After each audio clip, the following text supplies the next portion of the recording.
Welcome to Vetted Conversations, coming to you from our 2026 Flag Day convening in Washington, D.C. This is our live events series where we bring veterans, military family members, and community leaders together for the conversations that actually move the needle on civic engagement and patriotic participation. We're your veteran and military family member hosts, bringing you the conversations that matter. So let's get into it. Hi, listeners. It's me again. While putting this episode together, we found that there were a couple of microphone issues about halfway through the episode. We contemplated cutting the whole section out, but we feel James's message is an important one, and the parts you can hear should be heard. So we apologize in advance for the technical issues, but hope you'll find his message impactful. Enjoy. So James L McCormick II is the Executive Director of Government Affairs at Vietnam Veterans of America. He is a retired Army captain whose 22-year military career began with 16 years of enlisted service and then became a senior NCO. He, in 2002, received one of only 2 direct commissions, federally approved and recognized that year for a combat arms branch. It's amazing. He's highly decorated.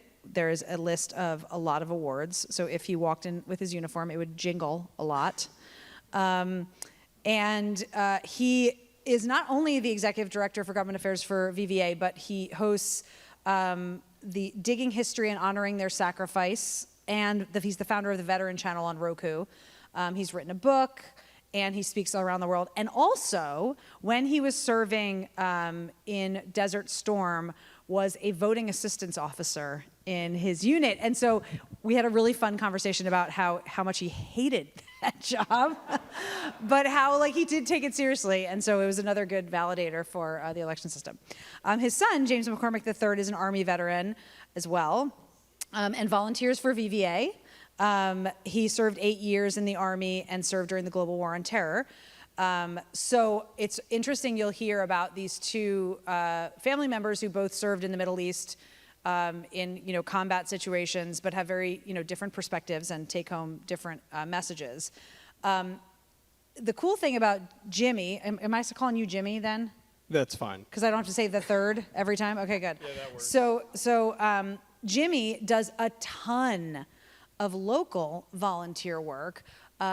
Not only with, of course, he helps out with Vietnam Vets of America, which is, some may argue, kind of, a now less focused on population of veterans.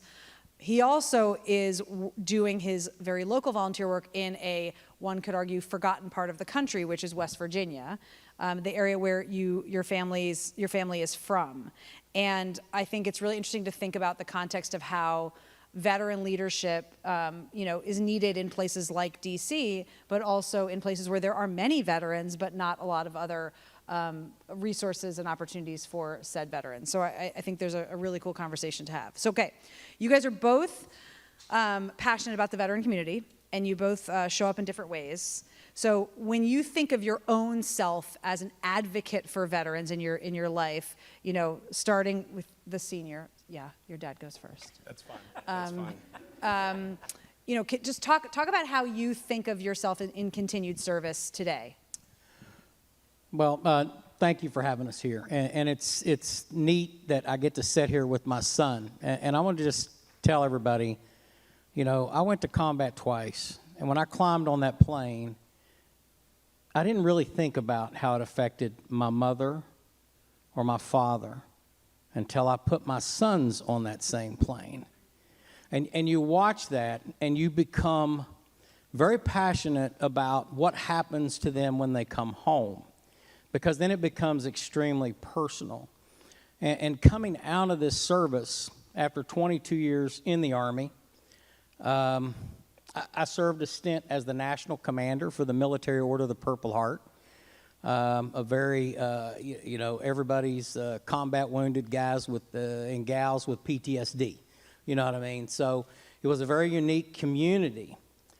But looking at that from the perspective as a father, I realized that there's a lot of things that are going through the cracks. And one of those things is that we don't have enough involvement in the local communities. So you don't have to be a national commander. You don't have to be, an executive director of government affairs. It's just where I happen to land. but you could be a community leader, someone that speaks up. And what I have told all of my kids. 700 of them. Tell them how many. Yeah, I've got 8 kids. Yeah, imagine that, 8 kids, 12 grandkids now. But I've raised them to be independent thinkers. I don't say you have to vote like me. I don't say you have to think like I think. But this is my opinion on these things. And it comes from being raised by parents and grandparents of the Depression era who taught you a certain way of doing things. But it was never pushed on me either. So I was always allowed to make my own decisions. When I went into the Army, that was my decision. It wasn't forced upon me. And I'm glad that I went. I'm proud of my service. He has a brother that's currently serving at Ali Salim Air Base right now in security forces. So every day we watch the news and we see what's going on, and it affects us as a family. And we often have these conversations, and our opinions differ. So I think our opinions on service are the same. How do we continue to serve? Just because you take your uniform off doesn't mean you take your responsibility off. You have a responsibility. We have to set the standard. We can't be the assholes of the community. We have to be the people that are respected and people that are heard, and not be that, that grumpy old guy or gal that says, get off my lawn. There's more to us than that. And I think for me, I see it as an extension of my service. And I've never stopped serving. So. Sorry, I'm a little rusty to public speaking and a little nervous, to be quite frank. I'll be way more awkward than you then. Don't worry about it. I promise. I already said super awkward shit, so don't worry. So I was in the Army. I did 8 years. Went to the Global War on Terrorism. And to summarize my service, it was just a plethora of events in which I was with people I didn't necessarily like, in places I didn't want to be, doing things I didn't really want to do, but I did it anyways. So, yeah, there's that. And that's that. I'm not going to go much more into it. But now that I'm out and I have a lot more free time on my hands, I come back to the state of West Virginia, and the state is very impoverished. The people are very disenfranchised. And it's just, the entire state's history, it's just a history of exploitation. So, the veteran thing is important, but the way that I'm continuing my service is back to my state and my people.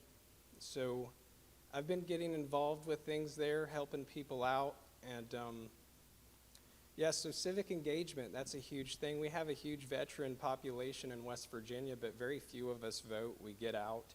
So that's something I've been encouraging people to do, get more active. See, as veterans, we are stewards of this nation. We have a responsibility to continue looking after this nation after service. It doesn't end when you take the uniform off. And, I'm a disabled vet. I get a check. It's nice. But I ain't just going to take the check and shut my mouth.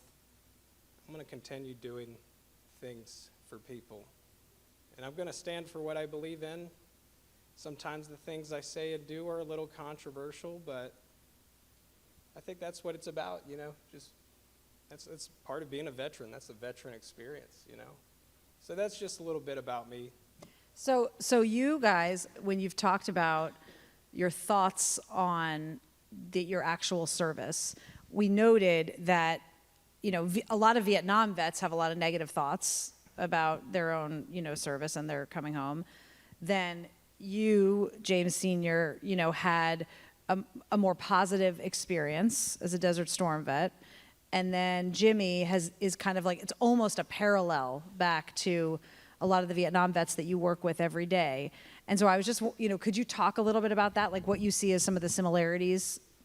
Yeah, that's a great segue into that discussion, because I do see the Vietnam generation. Now, my father was a Vietnam veteran, and God rest his soul, he fought cancer and died at 52 years old, and I'll never forget that.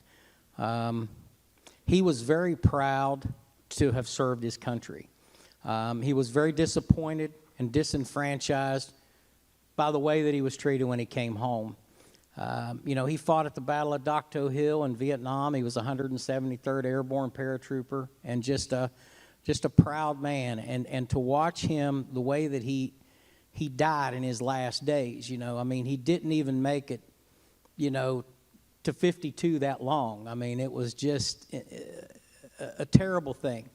But working with VVA, I hear his whisper in my ear all the time, and I'm watching my son and other veterans, and I came home to Desert Storm first time, great parades, Operation Iraqi Freedom, came home in 2005 the second time, still great parades, great welcome home. Their welcome home was made good by their families. When my boys came home, we were there. We were there when they went, and we were there when they came home. And there was a group of Vietnam veterans that were there from the Vietnam Veterans of America that were sending them off and were welcoming them home and made sure they all got a handshake and a hug and a welcome home, the things that they didn't get.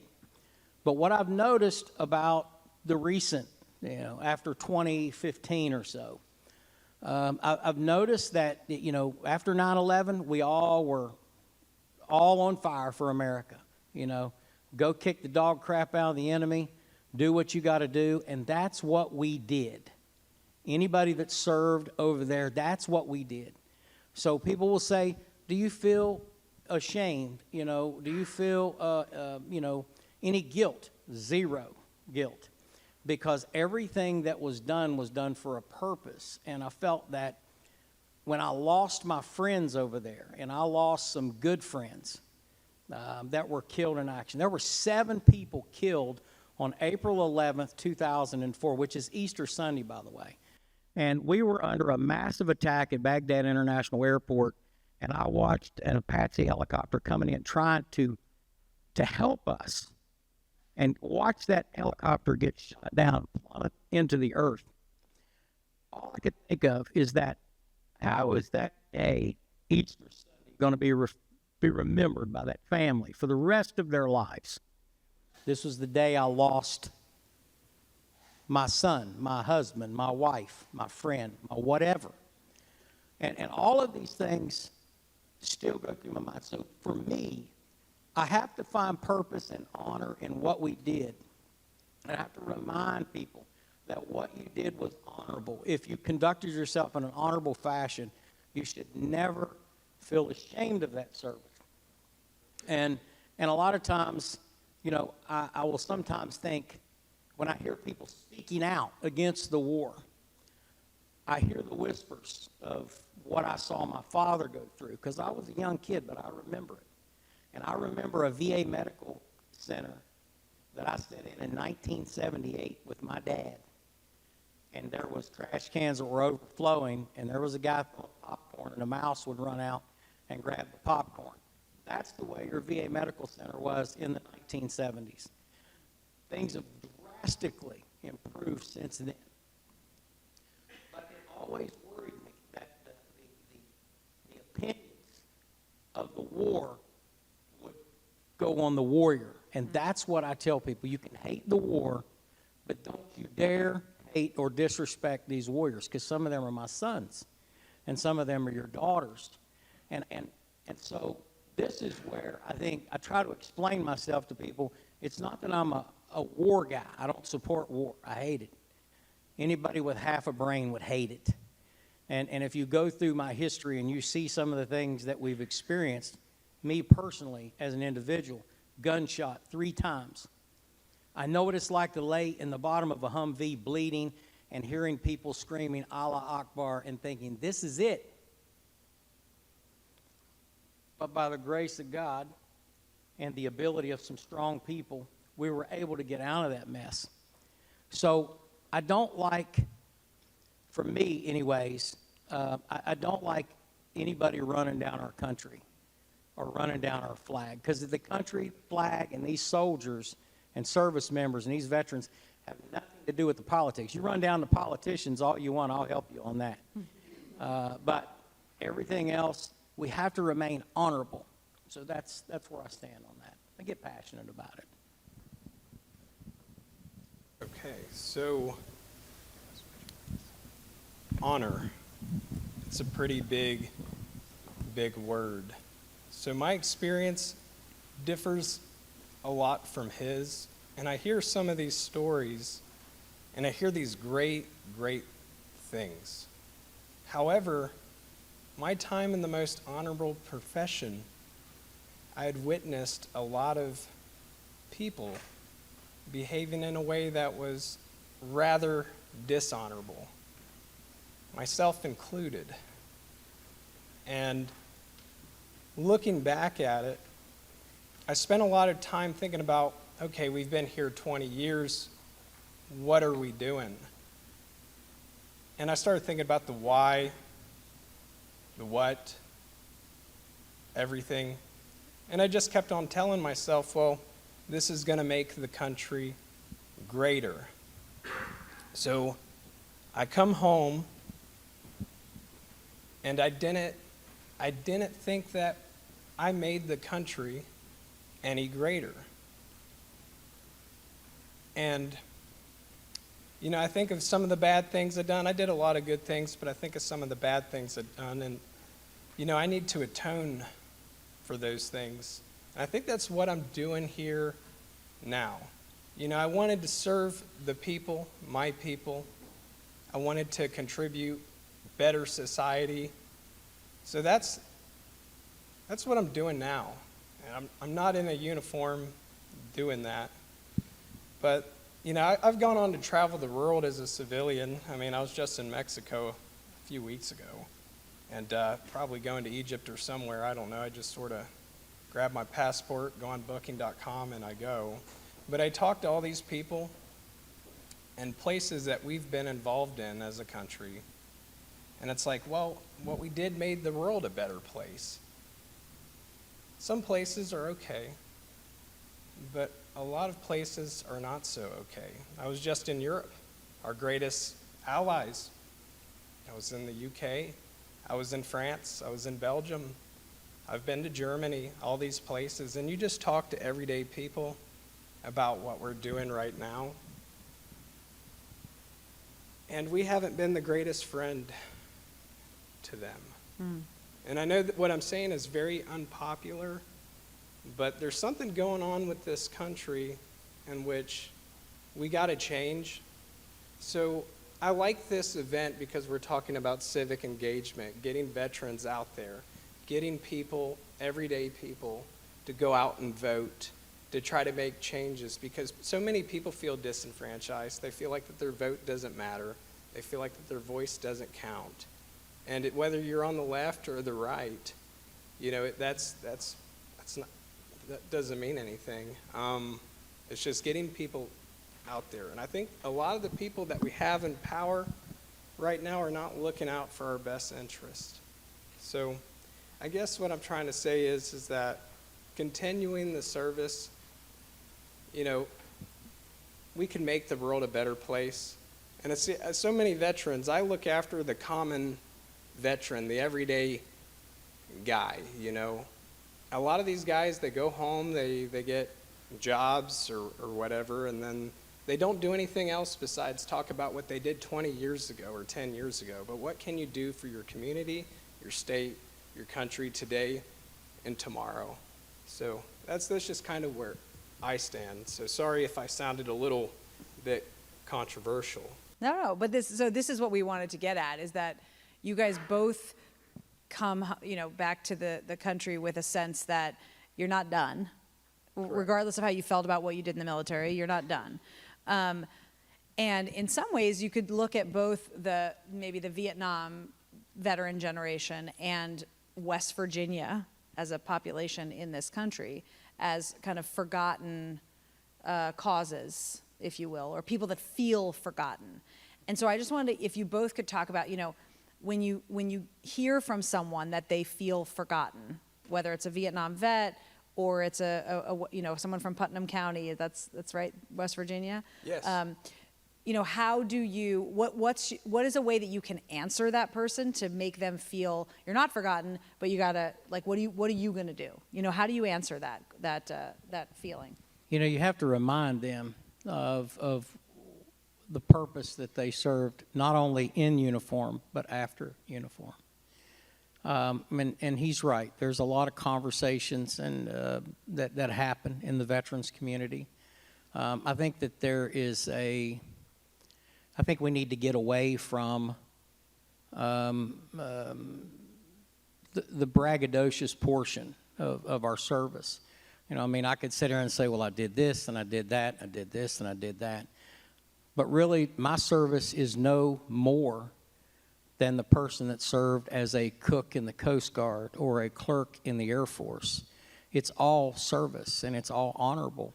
And I think we're seeing a lot of veterans that feel underappreciated because they're judged by their job that they did. And this is why you have issues with stolen valor.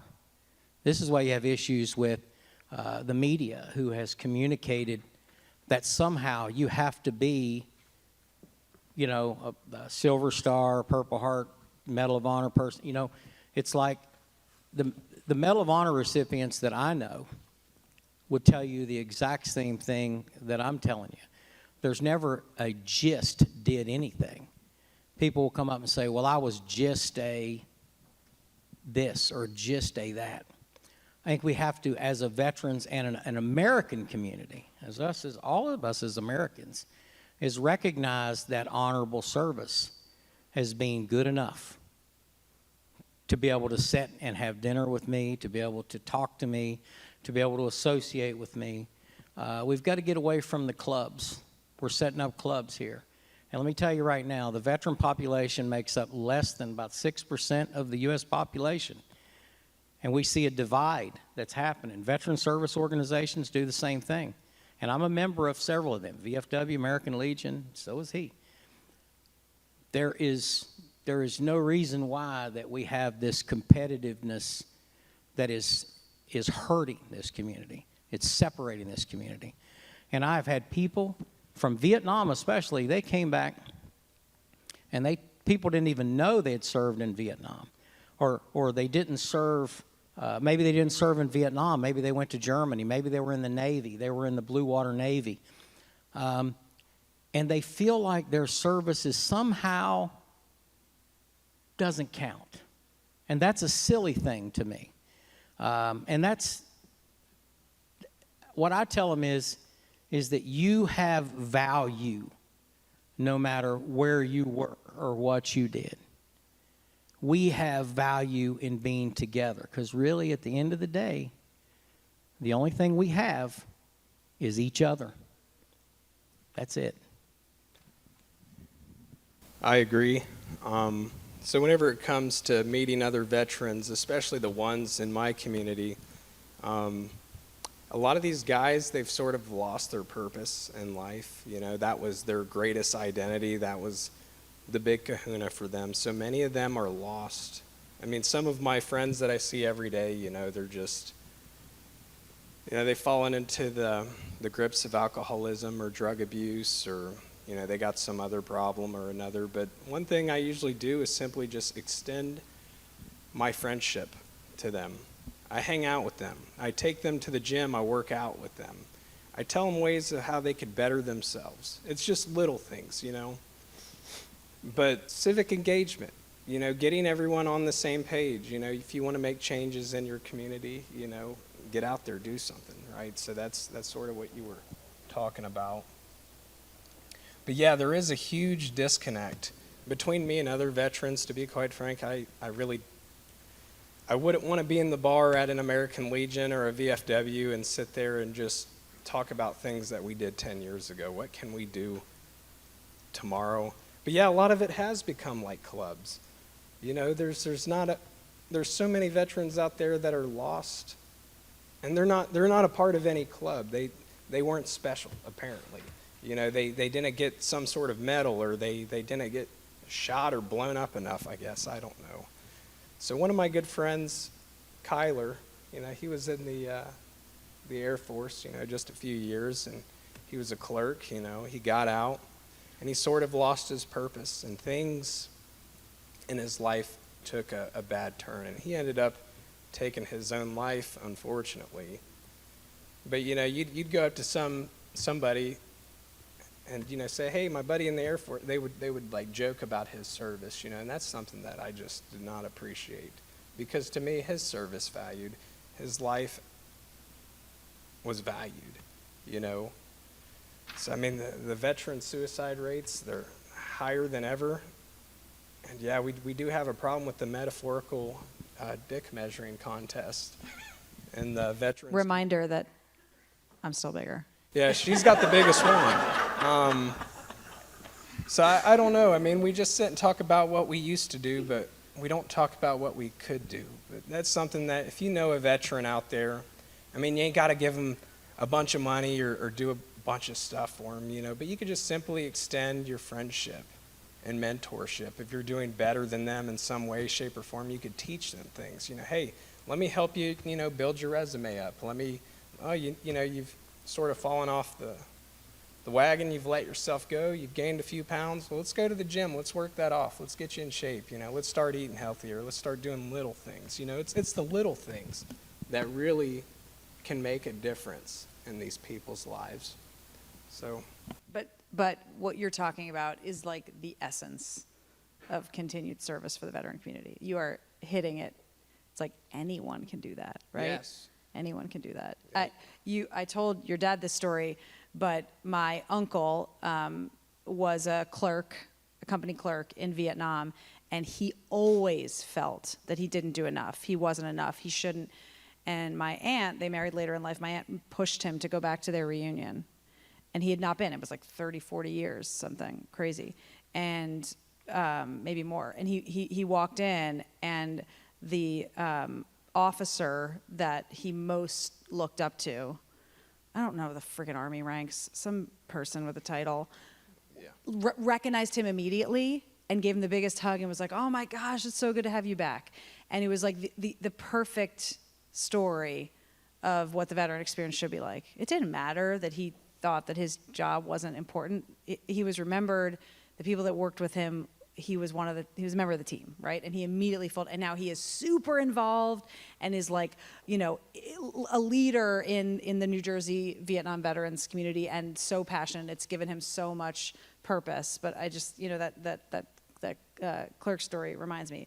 Okay, so I wanted to the last thing that we talked about among us was that, you guys don't agree on stuff.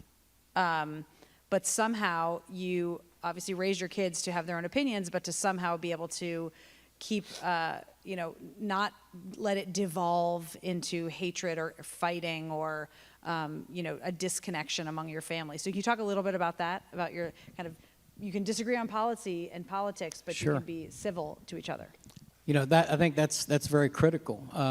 Yes, we do disagree on some things. There's some, on the war, and mainly it's because of the fact that I don't want to see it devolve into an attack on the warriors, and we've had this discussion, and he is, he has a difference of opinion in political climates. I mean, we're both independent in that we make our own decisions. Nobody tells me how to vote. We don't vote straight ticket anything. And I think that came from living in a household that allowed that communication that happens between families.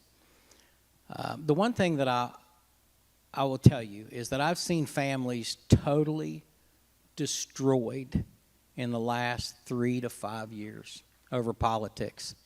I have seen fathers turn their back on their sons and their daughters and their grandkids and their spouses. Families have broke up in divorce because one voted left and one voted right. And I grew up in a home, again, going back to the 1970s, where I had a grandfather that was staunchly Republican and a grandmother that was an FDR Democrat. And when the Jimmy Carter election came up, all the women in our family voted for Jimmy Carter, and the guys, they all voted for I think it was Gerald Ford at the time. And, you know, and when Carter won, there wasn't this, I'm going to kill you, I hate you. There wasn't no riots in the street. People weren't burning down buildings, doing all this crazy stuff that we see going on now. They were able to civilly come together as not just a family, but as a nation. But there's something wrong going on in this society right now. And we got to change that tone. We got to get away from, we as the veterans, and veterans, families, you know, we have given a lot for this country. And when we look at disagreements, I'm going to always love him as my son. No matter what he does, he'll always be my son. And you will always be my fellow Americans. I will never hate none of you enough to want to kill you for that. And I think we have to get this homicidal craziness out of it. And when somebody starts talking that shit, get away from them, because that's what we do. I mean, like in the Vietnam Veterans of America, they are very vocal, they're very loud about things, but they never let it devolve into a, you know, I'm going to shoot you or I'm going to kill you. It's always a pathway to work it out peacefully and civilly. So what if my daughter votes for this person that I didn't vote for? She's still my daughter. I will never disown it. Any family member that does that, I question the initial love that they had for their child in the beginning, because you cannot turn your back on family. But that is what's happening in America. And I don't think we disagree on that at all. But I think we've learned how to have our conversations. And sometimes, and I'll let him tell you this, sometimes he has to get away from this old man because I'm too old and I'm not changing or whatever. But what do you think? Well, you know, you're my dad, you know, and I don't know. I could never hate my father. I could never hate my mother, my brother, sister, whoever. You know, you can disagree with people, but you don't have to hate them. I don't know. I don't think it would ever get to the point to where I'd want to be homicidal towards you. That's just crazy.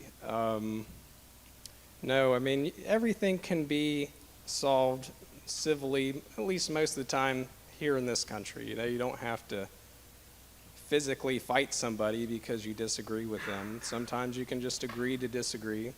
But no, my father here, he's like my best friend. You know, we get along really good. We cut up, we shoot the shit, we joke around. It's a pretty good time, you know. So coming here to DC with him, you know, it's a lot of fun. I'm really enjoying myself, and we're spending good time together. I mean, we don't always agree, but I don't know, I could never hate the guy. I mean, he you know, he is sometimes a little bit off with his opinions on things, but you know, he did give me his blue eyes. And you know, my mother gave me her dark hair and her complexion, so I look pretty darn good. You know, so I got to thank him for that. Oh my God, that is the best way to end a session ever.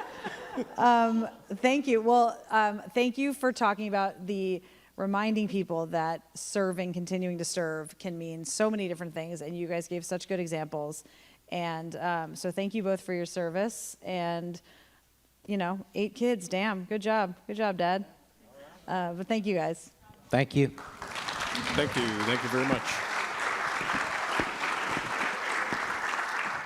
That's a wrap on this conversation. Thank you to our panelists for showing up, speaking openly, and reminding us why this work matters. If this resonated with you, subscribe to Vetted Conversations wherever you get your podcasts and pass it along to someone who needs to hear it. To learn more about We the Veterans and military families, head to wetheveterans.us. We'll see you on the next one.